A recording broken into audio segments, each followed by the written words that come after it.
नमस्कार. आपण एखादा निर्णय घेतो तेव्हा नक्की काय विचार करतो? किंवा खरंच विचार करतो का? आपल्या डोक्यात विचार कसे चालतात आणि ते आपल्या निर्णयांवर कसा परिणाम करतात? याच गुंतागुंतीच्या पण अत्यंत रंजक प्रश्नांचा शोध घेण्यासाठी आज आपण एकत्र आलो आहोत. नमस्कार. आणि या शोधासाठी आपल्याकडे एक उत्तम मार्गदर्शक आहे. डॅनियल काहनीमन यांचं थिंकिंग फास्ट अँड स्लो हे पुस्तक. काहनीमन, ज्यांना मानसशास्त्रातील कामासाठी अर्थशास्त्राचं नोबेल मिळालं, त्यांनी अनेक वर्षांच्या संशोधनातून मानवी विचार प्रक्रियेचे 2 मुख्य पैलू उलगडले आहेत. अगदी. तर आजच्या आपल्या या चर्चेचा उद्देश हाच आहे की या पुस्तकातल्या महत्त्वाच्या संकल्पना समजून घेणे, आपण पटकन निर्णय कसे घेतो, आपल्या नकळत आपल्या विचारांमध्ये कोणत्या गमतीशीर चुका किंवा काय म्हणतात त्याला, बायसेस. बायसेस डोकावतात, आणि सर्वात महत्त्वाचं म्हणजे हे सगळं जाणून घेतल्यावर आपण थोडे अधिक सजगपणे निर्णय घेऊ शकतो का? नक्कीच. सुरुवात करूया काहनीमन यांनी सांगितलेल्या 2 विचार करण्याच्या पद्धतींपासून, ज्यांना ते सिस्टीम 1 आणि सिस्टीम 2 म्हणतात. सिस्टीम 1 ही आपल्या मेंदूची स्वयंचलित, जलद आणि अंतर्ज्ञानी म्हणजे इंट्युटिव्ह प्रणाली आहे. विचार न करता होणाऱ्या क्रिया या प्रणालीमार्फत होतात. अच्छा. जसं की फोटो बघून मित्राला ओळखणं किंवा 2+2 = 4 हे पटकन सांगणं. हो, ते तर लगेच होतं. किंवा गाडी चालवताना अचानक काही समोर आलं तर नकळत ब्रेक दाबणं. याला फारसे कष्ट लागत नाहीत, ही अगदी सहज चालते. म्हणजे जी गोष्ट आपोआप होते ती सिस्टीम 1 करते. मग सिस्टीम 2 काय? ही वेगळी कशी? सिस्टीम 2 ही आपली सावध, चिकित्सक आणि मुद्दामहून प्रयत्न करणारी प्रणाली आहे. ही हळू चालते आणि तिला मानसिक ऊर्जा लागते. ऊर्जा लागते म्हणजे विचार करायला ताकद लागते. हो, अगदी. जसं की 17x24 किती होतात हे काढणं. अरे बापरे, त्याला वेळ लागणार. विशिष्ट व्यक्तीला शोधणं किंवा कोणतं विमा पॉलिसी घ्यावी याचा विचार करणं, ह्या कामांसाठी लक्ष केंद्रित करावं लागतं, विचार करावा लागतो. काहनीमन म्हणतात की सिस्टम 2 खूप आळशी आहे आणि शक्यतो कमीत कमी काम करण्याचा प्रयत्न करते. म्हणजे सिस्टीम 1 जलद पण कदाचित अविचारी आणि सिस्टीम 2 सावध पण आळशी. पण मग बहुतेक वेळा कोण जिंकतं? यांच्यात संघर्ष नाही का होत? बहुतेक वेळा सिस्टम 1चं राज्य असतं. खरं तर सिस्टम 2 तिच्या सूचना मान्य करते, पण कधीकधी संघर्ष होतो. स्ट्रूप टेस्ट हे उत्तम उदाहरण आहे. Stroop test? हो, ती रंगांची. ती रंगांची. हो, समजा निळा हा शब्द लाल रंगात लिहिला आहे आणि तुम्हाला शब्दाचा रंग सांगायचा आहे, शब्द वाचायचा नाही. हो, इथे गोंधळ होतो. शब्द वाचण्याची सवय ती सिस्टीम 1 झाली, बरोबर? अगदी. आणि रंग ओळखण्याचा प्रयत्न म्हणजे ती सिस्टम 2. ह्यात झगडा होतो. आणखी एक उदाहरण म्हणजे मुलर-लायर भ्रम. 2 समान लांबीच्या रेषा त्या बाणांमुळे वेगवेगळ्या लांबीच्या वाटतात. हो, माहिती आहे. आपल्याला तर्काने म्हणजे सिस्टम 2 ने माहीत असतं की त्या समान आहेत, पण डोळ्यांना म्हणजे सिस्टम 1 ला त्या वेगळ्याच दिसतात. यातनं हे स्पष्ट होतं की आपल्या अंतर्ज्ञानावर किंवा पहिल्या विचारावर नेहमीच विश्वास ठेवणं योग्य नाही. पण मग आपण नेहमी सिस्टम 2 वापरू शकत नाही का? ते जास्त चांगलं नाही का चुका टाळण्यासाठी? सिस्टम 2 वापरण्यासाठी मानसिक ऊर्जा आणि लक्ष लागतं, हे आपण पाहिलं. आपण एकावेळी मर्यादित गोष्टींवरच लक्ष केंद्रित करू शकतो. तो अदृश्य गोरिला प्रयोग आठवतोय का? हो, तो बास्केटबॉल पास मोजायचा आणि गोरिला येऊन जातो, कळत पण नाही. बरोबर. लोक पास मोजण्यात इतके गढून जातात की स्क्रीनवरून चालत गेलेला गोरिला त्यांना दिसतच नाही. म्हणजे आपण अगदी समोर असलेली गोष्टही पाहू शकत नाही जर आपलं लक्ष दुसरीकडे असेल तर? अगदी. आणि गंमत म्हणजे आपल्याला हे कळतही नाही की आपण काहीतरी चुकवलं आहे. याला म्हणतात स्पष्ट गोष्टींकडे दुर्लक्ष, म्हणजे ब्लाइंडनेस टू दी ऑब्व्हियस. आणि आपल्या दुर्लक्षाकडे दुर्लक्ष म्हणजे blindness to our blindness. Perfect. System 2 जेव्हा एका कामात पूर्णपणे गुंतलेली असते तेव्हा इतर गोष्टींकडे तिचं लक्ष नसतं. म्हणूनच आपलं आयुष्य सुरळीत चालण्यासाठी सिस्टम 1 आवश्यक आहे, पण तिच्यामुळे होणाऱ्या चुकांची जाणीव ठेवणेही गरजेचं आहे. इथेच मग हे ह्युरिस्टिक्स आणि बायसेस येतात का? म्हणजे मेंदूचे शॉर्टकट्स आणि त्यामुळे होणाऱ्या चुका. बरोबर, अगदी बरोबर. निर्णय प्रक्रिया सोपी आणि जलद करण्यासाठी आपला मेंदू काही मानसिक युक्त्या किंवा शॉर्टकट वापरतो, ज्यांना ह्युरिस्टिक्स म्हणतात. हे बहुतेक वेळा उपयोगी ठरतात, पण गडबड करतात कधी कधी. हो, त्यांच्यामुळे काही विशिष्ट प्रकारच्या पद्धतशीर चुका होतात, ज्यांना बायसेस किंवा पूर्वग्रहदूषित कल म्हणतात. यातला पहिला प्रकार आहे रिप्रेझेंटेटिव्हनेस किंवा सारखेपणावरून निष्कर्ष काढणे. याबद्दल थोडं स्पष्ट कराल का? नक्कीच.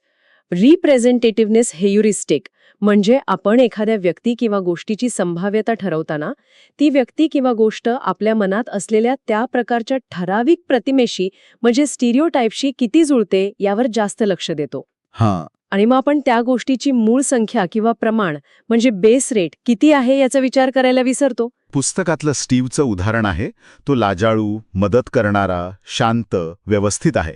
मग तो ग्रंथपाल असण्याची शक्यता जास्त वाटते की शेतकरी? बरोबर. त्याचं वर्णन आपल्या मनातल्या ग्रंथपालाच्या प्रतिमेशी जुळतं की नाही, त्यामुळे लोकांना तो ग्रंथपाल असण्याची शक्यता जास्त वाटते. पण जगात शेतकरी जास्त आहेत ग्रंथपालांपेक्षा. अगदी. ते हे विसरतात की जगात शेतकऱ्यांची संख्या ग्रंथपालांपेक्षा खूप जास्त आहे. त्यामुळे केवळ वर्णनावरून निष्कर्ष काढताना आपण मूळ आकडेवारीकडे दुर्लक्ष करतो. हे तर म्हणजे एक प्रकारे पूर्वग्रहदूषित विचारच वाटतोय. यात आणि त्यात काय फरक आहे? हा एक महत्वाचा मुद्दा आहे. रिप्रेझेंटेटिव्हनेस हे मेंदूचं एक स्वयंचलित काम आहे. ते सांख्यिकीय किंवा संभाव्यतेचा अंदाज चुकवतं. हा निव्वळ वाईट हेतूने केलेला पूर्वग्रह नसला तरी त्याचे परिणाम तसेच असू शकतात. आपण लोकांबद्दल किंवा घटनांबद्दल चुकीची अंदाज बांधू शकतो. बरोबर. म्हणजे फक्त वर्णनावर जाऊ नये, आकडेवारी पण बघावी. अगदी. यातून शिकण्यासारखी गोष्ट म्हणजे केवळ वर्णनावर अवलंबून न राहता वस्तुस्थिती किंवा आकडेवारी तपासणं महत्वाचं आहे. आणि लिंडाचं उदाहरण, ती बँक कर्मचारी आहे की स्त्रीवादी बँक कर्मचारी? हो, लिंडा समस्या ही कंजंक्शन फॅलेसी नावाचा तर्कदोष दाखवते. लिंडाचं वर्णन सामाजिक कार्य आणि स्त्रीवादाशी जुळणारं दिलं जातं. त्यामुळे लोकांना ती स्त्रीवादी बँक कर्मचारी असण्याची शक्यता फक्त बँक कर्मचारी असण्यापेक्षा जास्त वाटते. पण ते कसं शक्य आहे? स्त्रीवादी बँक कर्मचारी हे तर बँक कर्मचाऱ्यांच्या गटातलेच झाले ना? अगदी बरोबर आहे. तार्किकदृष्ट्या स्त्रीवादी बँक कर्मचारी हा बँक कर्मचारी या मोठ्या गटाचा एक छोटा भाग आहे. त्यामुळे तिची शक्यता कमी असायला हवी. पण कथेची सुसंगतता म्हणजे कोहेरन्स आपल्याला संभाव्यतेच्या नियमांपेक्षा जास्त पटते. आपली सिस्टीम 1 कथेला महत्त्व देते. पुढचा शॉर्टकट आहे अवेलेबिलिटी किंवा सहज उपलब्ध माहितीचा प्रभाव. म्हणजे जी गोष्ट आपल्याला पटकन आठवते ती आपल्याला जास्त महत्वाची किंवा संभाव्य वाटते. अगदी तसंच. ज्या गोष्टींची उदाहरण आपल्याला सहज आठवतात किंवा जी माहिती आपल्यासमोर जास्त वेळा येते तिची शक्यता किंवा महत्त्व आपल्याला जास्त वाटतं. म्हणजे जसं विमान अपघाताचं. बातम्या बघून वाटतं खूप धोका आहे, पण रस्त्यावर अपघात जास्त होतात. बरोबर. विमान अपघाताच्या बातम्या खूप गाजतात, त्यामुळे लोकांना विमान प्रवास जास्त धोकादायक वाटतो, जरी सांख्यिकीयदृष्ट्या रस्ते अपघात खूप जास्त होत असले तरी. कारण अपघाताच्या बातम्या सहज उपलब्ध होतात आपल्या डोक्यात. अच्छा, म्हणजे मीडिया ज्या गोष्टींना जास्त उचलून धरतो त्याबद्दल आपली मतं सहज बनतात आणि त्या समस्या जास्त गंभीर वाटू लागतात. हो, याला अवेलेबिलिटी कॅस्केड म्हणतात. एखादी घटना किंवा भीती मीडियामध्ये आणि सामाजिक चर्चेत वारंवार येत राहिली की ती अधिकाधिक गंभीर वाटू लागते, भलेही तिचं वास्तविक प्रमाण कमी असेल. बापरे, मग यातून काय शिकायचं? आता यातून शिकण्यासारखं काय? तर एखादी गोष्ट किती सहज आठवते यावर तिची शक्यता किंवा गांभीर्य ठरवण्याऐवजी वस्तुनिष्ठ माहिती आणि आकडेवारी तपासणं अधिक योग्य आहे. बरोबर. आणि तिसरा महत्वाचा बायस म्हणजे अँकरिंग किंवा आधाराचा परिणाम. म्हणजे सुरुवातीला मिळालेला एखादा आकडा आपल्या विचारांना चिकटून बसतो. बरोबर. Anchoring effect. जेव्हा आपल्याला एखाद्या गोष्टीचा अंदाज बांधायचा असतो आणि त्याआधी आपल्याला एखादा आकडा म्हणजे अँकर दिला जातो, तेव्हा आपला अंदाज त्या आकड्याच्या आसपासच राहतो. जरी तो आकडा पूर्णपणे संबंध नसलेला असला तरी. हो, जरी तो आकडा पूर्णपणे अप्रासंगिक असला तरी. पुस्तकातलं ते फिरत्या चाकाचं उदाहरण आहे ना. हो, ते संयुक्त राष्ट्रांचं. हो, ज्यात लोकांना आधी चाकावर आलेला आकडा समजा 10 किंवा 65 बघायला सांगतात आणि मग संयुक्त राष्ट्रांत आफ्रिकन देशांची टक्केवारी किती असेल याचा अंदाज विचारतात. आणि मग काय होतं? आणि आश्चर्य म्हणजे ज्यांनी 10 हा आकडा पाहिला होता त्यांचा सरासरी अंदाज 25% होता, तर ज्यांनी 65 पाहिला होता त्यांचा अंदाज 45% होता. काय सांगताय? म्हणजे त्या आकड्याचा काही संबंध नसताना एवढा फरक? हो, तो चाकावरचा आकडा पूर्णपणे अप्रासंगिक होता, पण त्याने लोकांच्या अंदाजांवर मोठा परिणाम केला. तो आकडा एक अँकर बनला. म्हणजे वाटाघाटी करताना पहिला आकडा देणारा जिंकतो का? कारण तो अँकर सेट करतो. नेहमीच नाही, पण त्याचा मोठा परिणाम होतो हे नक्की. पहिला आकडा चर्चेसाठी एक आधारबिंदू म्हणजे रेफरन्स पॉइंट तयार करतो. त्यामुळे वाटाघाटी करताना पहिला आकडा विचारपूर्वक देणे किंवा समोरच्यानी दिलेल्या आकड्याला लगेच प्रतिसाद न देता स्वतःचा स्वतंत्र विचार करणं महत्वाचं ठरतं. घराची किंमत ठरवण्यापासून ते अगदी देणगी मागण्यापर्यंत. अगदी. अनेक ठिकाणी हा अँकरिंगचा प्रभाव दिसतो. आता बोलूया कॉग्निटिव्ह ईज आणि स्ट्रेनबद्दल. म्हणजे जी गोष्ट समजायला सोपी वाटते तिच्यावर आपण जास्त विश्वास ठेवतो, असं काही सर? हो, त्याला संज्ञात्मक सहजता, कॉग्निटिव्ह ईज म्हणतात. जी माहिती स्पष्ट अक्षरात लिहिलेली असते, सोप्या भाषेत असते किंवा जी आपण आधी ऐकलेली असते ती आपल्याला जास्त खरी किंवा चांगली वाटते. कारण ती समजायला आपल्या मेंदूला कमी कष्ट पडतात. सिस्टम 1ला ते आवडतं. अच्छा, कमी कष्ट जास्त विश्वास. अगदी. आणि पुनरावृत्तीचा काय परिणाम होतो? एखादी गोष्ट वारंवार ऐकली की खरी वाटू लागते? हो, असं होतं का? अगदी. पुनरावृत्तीमुळे ती माहिती ओळखीची होते, म्हणजे फिमिलियॅरिटी, आणि ओळखीची गोष्ट आपल्याला जास्त सुरक्षित आणि खरी वाटण्याची शक्यता वाढते. पुस्तकातला तुर्की शब्दांचा प्रयोग हेच दाखवतो. कुठला प्रयोग? लोकांना काही काल्पनिक तुर्की शब्द पुन्हा पुन्हा दाखवले. नंतर विचारलं की यातले कोणते शब्द चांगल्या अर्थाचे वाटतात. तर जे शब्द जास्त वेळा दाखवले गेले होते तेच लोकांना जास्त चांगले वाटले, जरी त्यांना अर्थ माहीत नव्हता. अरे वा, म्हणजे जाहिरात कंपन्या हेच वापरतात, सतत दाखवून आपल्याला वस्तू आवडू लागते. बरोबर. Repetition breeds familiarity and familiarity breeds liking or belief. आणि मूडचा पण यावर परिणाम होतो असं म्हटलंय. चांगला मूड असेल तर काय होतं? चांगला मूड असेल तर संज्ञात्मक सहजता वाढते, म्हणजे आपण जास्त अंतर्ज्ञानी. सिस्टम 1 जास्त प्रभावी होते. म्हणजे क्रिएटिव्हिटी वाढते. हो, सर्जनशील होतो आपण. पण त्याच वेळी आपण कमी सतर्क असतो आणि तार्किक चुका करण्याची शक्यता वाढते. अच्छा. तर संज्ञात्मक ताण वाढतो, ज्यामुळे सिस्टम 2 अधिक सक्रिय होते. आपण जास्त विश्लेषणात्मक आणि सावध होतो. म्हणजे चांगला मूड असताना आपण जास्त चुका करतो, हे जरा विचित्र वाटते. चुका म्हणजे तार्किक चुका किंवा सिस्टीम 1च्या आहारी जाण्याची शक्यता वाढते. चांगल्या मूडमध्ये आपण कदाचित जास्त मोकळेपणाने विचार करतो, नवीन कल्पना सुचतात, पण बारकाईने विश्लेषण करण्याचं किंवा चिकित्सकपणे विचार करण्याची वृत्ती कमी होते. इंटरेस्टिंग आहे हे. वाईट मूड आपल्याला जास्त सावध बनवतो तर. हो, आपल्याला अधिक चिकित्सक बनवतो. पुढचा महत्वाचा मुद्दा आहे ओव्हर कॉन्फिडन्स किंवा अति आत्मविश्वास. आणि याची सुरुवात होते YZRT पासून. हे काय आहे नक्की? WYSITI. YSITI म्हणजे what you see is all there is. म्हणजे जे दिसतं तेच सर्व काही आहे. ओके. याचा अर्थ आपण निर्णय घेताना फक्त आपल्यासमोर जी माहिती उपलब्ध आहे तेवढ्याच माहितीचा विचार करतो. जी माहिती आपल्याकडे नाही किंवा जी आपल्याला दिसत नाही तिचा आपल्या निर्णयावर काही परिणाम होईल याचा विचार आपण करत नाही.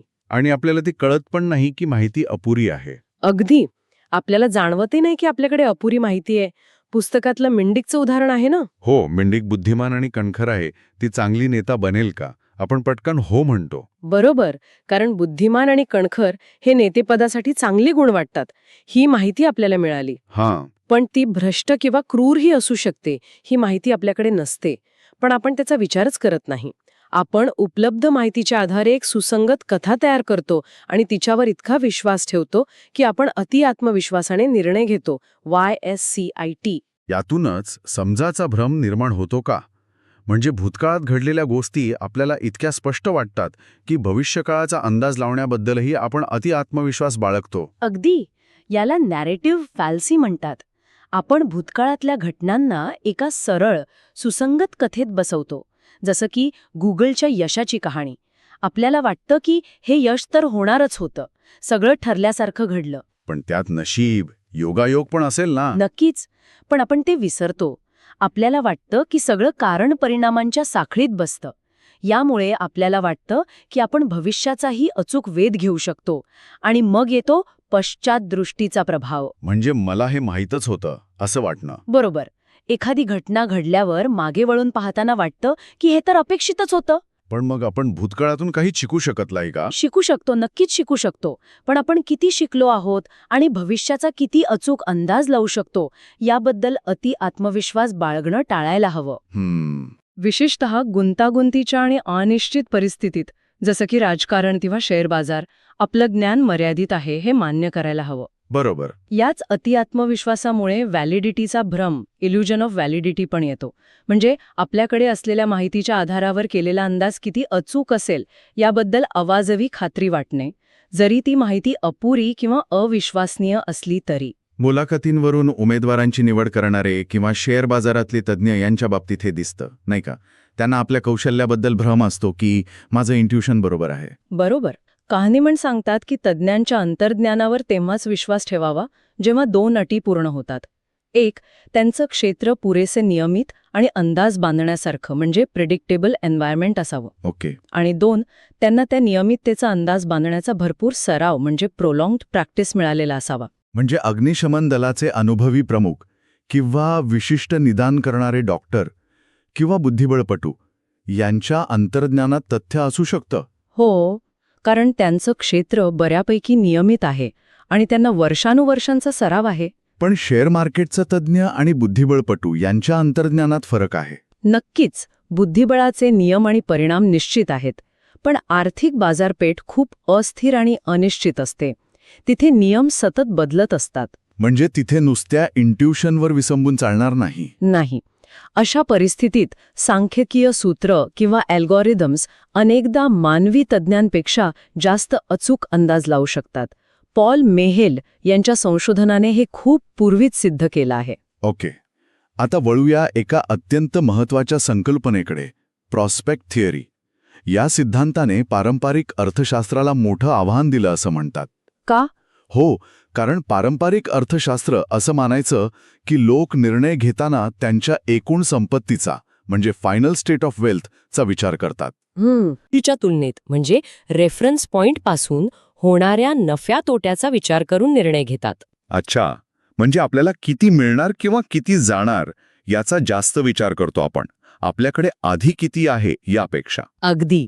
आणि यातला कळीचा मुद्दा म्हणजे लॉस अवर्जन, म्हणजे नुकसान टाळण्याची तीव्र प्रवृत्ती. हे काय आहे नक्की? अगदी सोप्या भाषेत सांगायचं तर 100 रुपये गमावण्याचं दुःख हे 100 रुपये मिळवण्याच्या आनंदापेक्षा खूप जास्त असतं. खरंय, 100 रुपये सापडले तर बरं वाटतं, पण 100 रुपये हरवले तर जास्त वाईट वाटतं. बरोबर.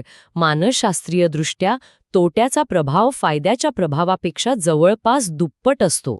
ही नुकसान टाळण्याची प्रेरणा आपल्या अनेक आर्थिक आणि इतर निर्णयांवर परिणाम करते. यामुळेच एंडावमेंट इफेक्ट दिसतो का? म्हणजे आपल्या मालकीच्या वस्तूला आपण जास्त किंमत देतो. हो, कारण ती वस्तू विकणं म्हणजे एक प्रकारचं नुकसान आहे असं आपल्याला वाटतं. आपण त्या वस्तूशी जोडले जातो. म्हणजे आपण आपली जुनी वस्तू विकायला काढतो तेव्हा जास्त किंमत मागतो, ते यामुळेच. अगदी. पुस्तकातले ते कॉफी मग किंवा चॉकलेटचे प्रयोग हेच दाखवतात. ज्यांच्याकडे वस्तू होती त्यांनी तिची किंमत ज्यांना ती घ्यायची होती त्यांच्या अपेक्षापेक्षा खूप जास्त ठेवली, कारण त्यांच्यासाठी ती विकणं हे लॉस होतं.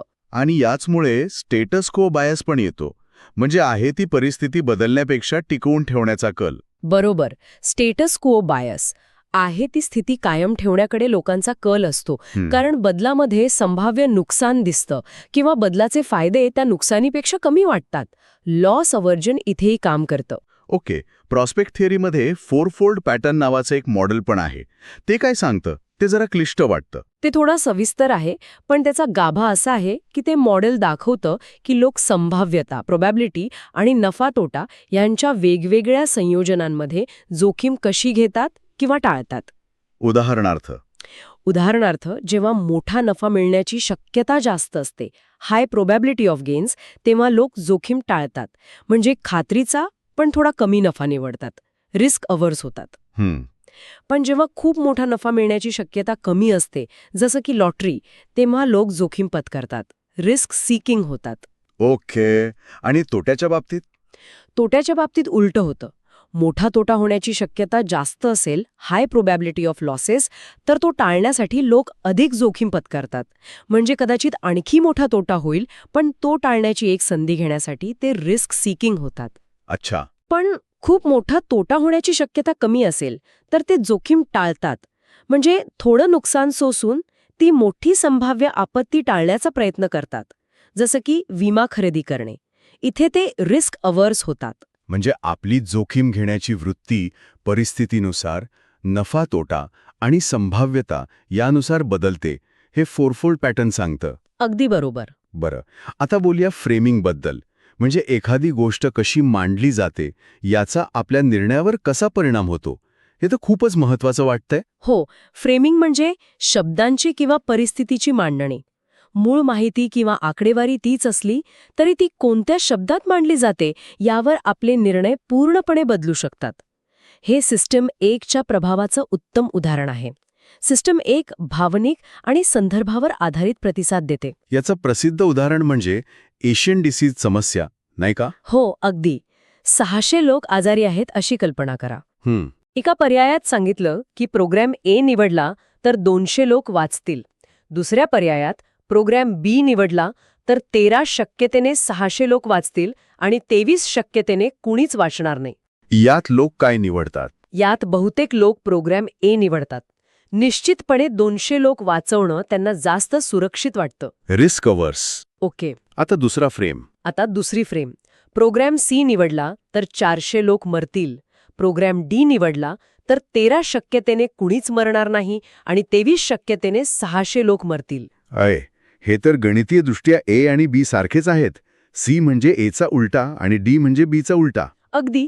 गणितीयदृष्ट्या पर्याय सारखेच आहेत, पण जेव्हा मरतील, डाय हा शब्द वापरला जातो तेव्हा बहुतेक लोक प्रोग्रॅम डी निवडतात, म्हणजे जोखीम पत्करतात.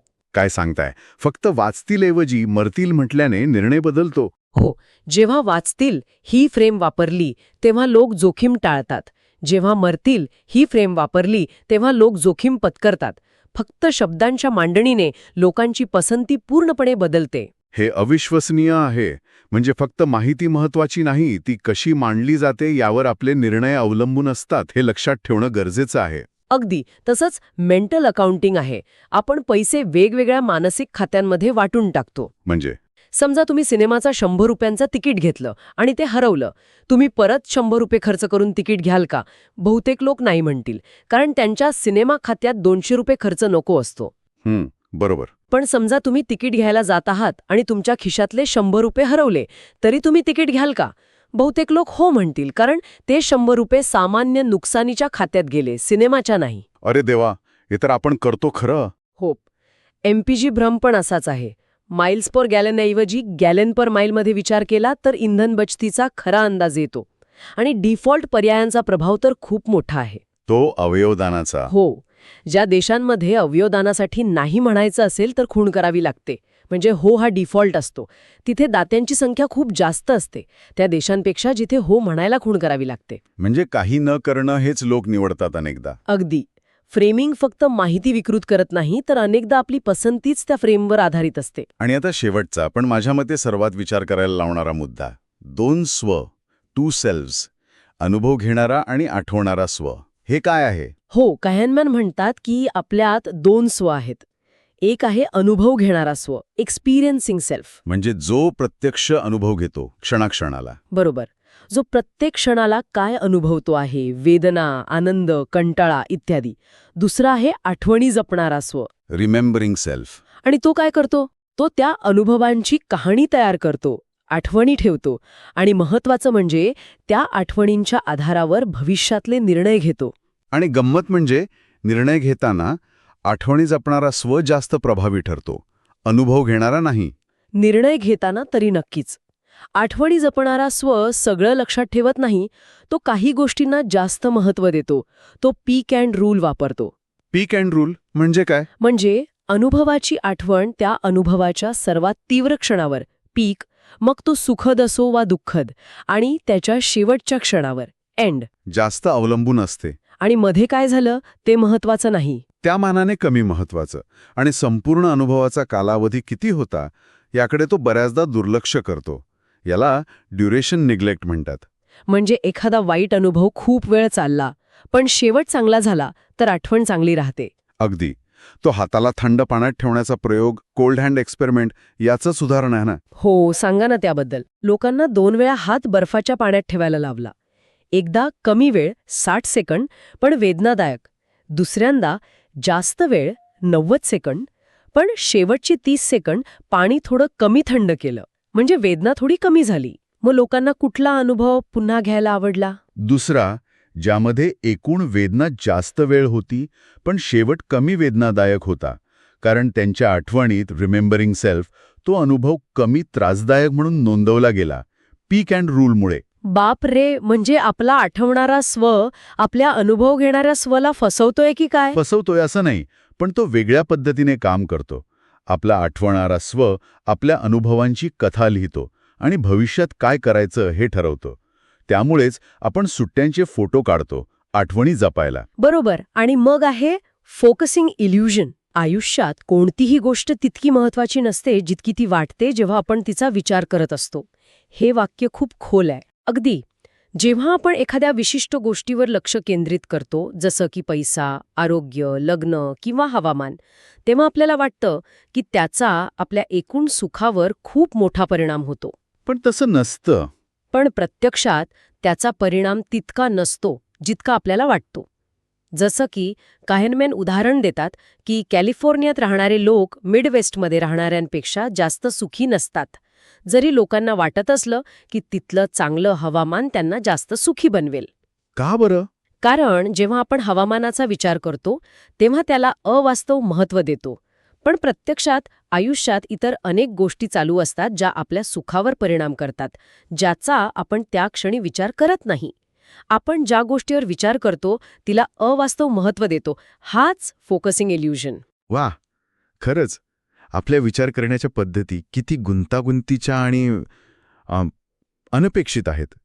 सिस्टम 1 आणि सिस्टम 2चं द्वंद्व, मेंदूचे शॉर्टकट्स आणि त्यामुळे होणारे बायसेस, नुकसान टाळायची धडपड, शब्दांच्या मांडणीचा प्रभाव आणि शेवटी आपल्या अनुभवांपेक्षा आपल्या आठवणीवर आधारित निर्णय घेणारा स्व, या सगळ्या गोष्टी नकळतपणे आपलं जगणं आणि आपले निर्णय घडवत असतात. अगदी खरंय. हे सगळं समजून घेण्याचा अर्थ असा नाही की आपण या चुका करणं पूर्णपणे थांबवू शकतो.